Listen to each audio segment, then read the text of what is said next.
guys, I'm back today to film another true crime video for you guys, and today's video is actually going to be a Thanksgiving crime. So we're just gonna get right into it. This video is on the Byron David Smith killings, and this crime takes place in Little Falls, Minnesota. It involves Byron David Smith, who was 64 at the time, and Haley Kiefer, who was 18, and Nick Brady, who was 17, and Haley and Nick were cousins. So this crime happened on Thanksgiving Day in 2012. This involves Byron David Smith's house being broken into. So Byron claimed that his house was broken into multiple times in only a short amount of time. In only a few months, it was broken into multiple times.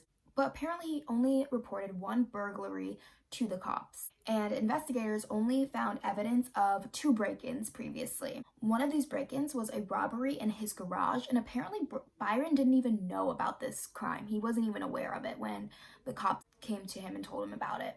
So in the garage, the things that were stolen was $4,000 in cash, his father's watch that was from being a prisoner of war from World War II, some of his own military medals, a coin collection, a shotgun, and a chainsaw. So after those break-ins, he decided to install a security system. He also wore a holster with a loaded gun inside his house, and he also kept water bottles and granola bars in the basement. So if he ever had to go down there, he would have something to drink and eat. If that was me, I would have moved out of that house if there was that many break-ins. Nope.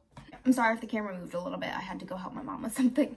So Byron had been visiting neighbors for Thanksgiving when he actually saw Haley. He actually suspected Haley to be connected with the previous break-ins at his house, and he saw her driving around the neighborhood.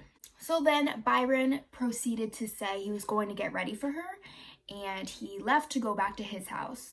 He actually drove his car down the street in front of a neighbor's house to make it look like no one was home at his house.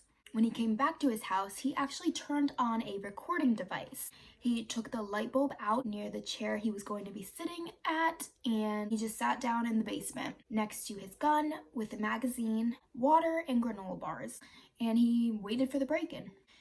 An hour goes by, and he actually hears a window break upstairs, and he hears Nick Brady come inside and climb through the broken window.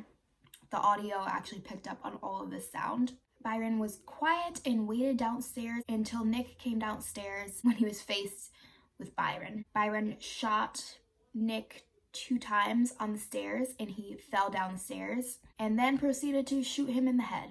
So after he was completely dead, Byron went back upstairs, and then 10 minutes later he went back downstairs, reloaded his gun, and then a few minutes later, Haley comes in and was calling her cousin's name. She then came down the stairs, and Byron shot her on the stairs. She then fell, and then the rifle actually jammed, so he shot her multiple times in the chest with a .22 caliber revolver and dragged her body next to her cousin's body, and then finished her off with a shot right under the chin. So police were actually not informed about these killings or even the break-in until the day after Thanksgiving, which was a little bit weird. Usually when you have a break-in, you immediately call the cops, so they were already a little bit skeptical about that. They actually found out about it through one of Byron's neighbors, because he actually called the neighbor asking about a lawyer. But the reasoning for that, Byron said he didn't want to call the police on Thanksgiving because he didn't want to bother them on Thanksgiving, which is a little bit bizarre to me. If I had a break-in, I'd be calling the cops no matter what day it was. That's what they're there for, you know? They're working. So after a bit of investigating, the Morris County Sheriff acknowledged that Haley and Nick did have intentions to break in and steal, which is kind of obvious. And Nick actually was already being investigated because apparently his sister reported him stealing some of her medication. Also, evidence in Nick's car was linked to a completely different break-in of a retired teacher the night before they were killed. So that's what I guess they were doing. These 2 cousins were just breaking into houses, trying to steal things. They're being rebellious teenagers. And yes, obviously that's wrong, but I don't know. I'm just gonna keep going before I get a little too opinionated. So Byron admitted to the police that he did do shots that he knew would kill the 2 cousins, meaning he shot one in the head, which obviously would kill somebody, and shot them in the eye. I think Haley was shot in the eye and under the chin, so you know, he knew he was going to kill them. He wasn't trying to like spare their lives. And he said he proceeded with the shots even though they were not attacking him and they weren't really too much of a threat to him. He then said when he shot Haley, he thought that she was laughing at him, so he proceeded to shoot her further. But when investigators went back to listen to the audio, they found out that she wasn't actually laughing. She was crying and pleading for him not to kill her. And in other interviews, he admitted again to firing way more shots than he needed to. Once this whole case was being publicized, there was a really big debate going on. Two different sides. One side was saying that the kids deserved what they got because they broke in. They shouldn't have broken in. You get what you deserve, you know. But the other side was saying that it was a little too much. Like, he didn't have to kill them. He could have, yes, he could have injured them so they weren't a threat to him, but he didn't have to kill them, you know. And I agree with that side. I don't think that he should have killed them. They were rebellious teenagers. How could you look at a teenager, unless they had a weapon, a gun pointing at you, how could you kill them, you know? It's just, I don't know. I don't have that mentality, I guess. It just seems really cruel. And yes, I agree, they should not have been breaking in and they should be punished. And maybe one shot would have been fine, but like blatantly killing them purposely, I don't know about that. So yeah, they were wounded on the ground. They were no threat to him at all. So I don't know. I think once they're wounded on the ground, why didn't he just call the cops just to, like, I don't know, it just seems ridiculous. Byron later said that he did think that they were armed because in the previous break-in they stole a gun, so he figured that they had it with them. But people were thinking, like, if they're wounded on the ground, like, and you don't see a weapon, I don't think like that would have been much of a threat, you know. You don't see a big gun, like, they don't have it. And they probably honestly just took the gun to sell it or something. I mean, that's just my guess. People were saying that it seemed like he was like looking for an excuse to be able to kill them and like almost was like excited to kill them. Like he was like preparing himself to kill them and like seemed like excited to do it, which is just bizarre. Ugh, I don't know. It's just disturbing, honestly. I personally think that they're just being dumb kids who weren't thinking about their consequences, and they did not deserve to be killed. Yes, I do think that they should have been punished. I do think that they should have served time or something, but I don't think that they should have been shot to death. I really don't. Legal analysts later state that the first shot was justified. So the first shot that he gave Nick and the first shot he gave to Haley, which I agree with as well.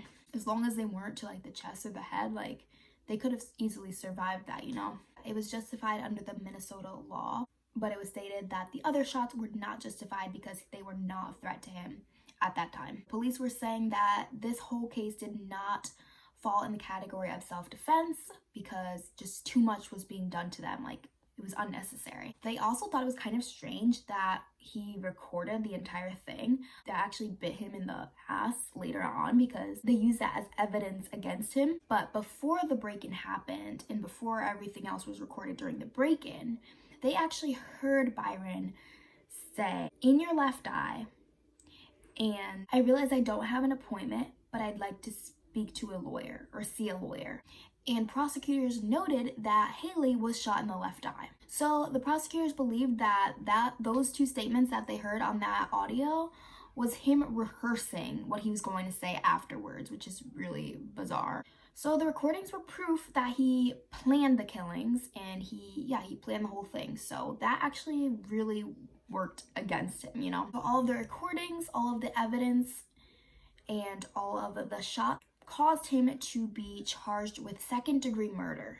However, in 2013, they actually changed that from second-degree murder to 2 counts of first-degree murder, which actually surprised me. I didn't expect that, which like I do agree with it, honestly, but I just wasn't expecting them to change it to first degree. So on April 29, 2014, Byron was found guilty of 2 counts of first-degree murder and also 2 counts of second-degree murder, which I find interesting as well. The jury deliberated for 3 hours before they came to that conclusion, and he was immediately sentenced to life in prison without the possibility of parole. So he was 64 during the crime, 65 when he was convicted, so honestly he'll only be serving like 20-something years by the time he passes away.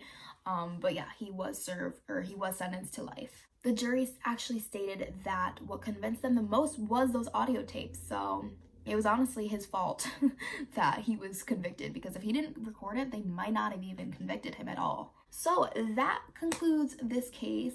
It was an interesting one. I actually never even heard of it, but it was a really sad case. I feel really bad for their parents because, I don't know, it's just sad that it had to end that way. Yeah, you guys know my opinion already, so I want to hear your guys' opinions. Let me know what you guys think. Please be respectful in the comments. Please respect everyone else's opinion. I know I will be respecting everyone else's opinions.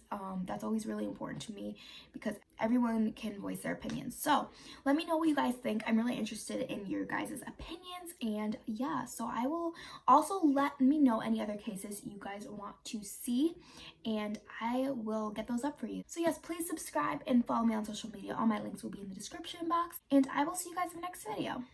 Bye.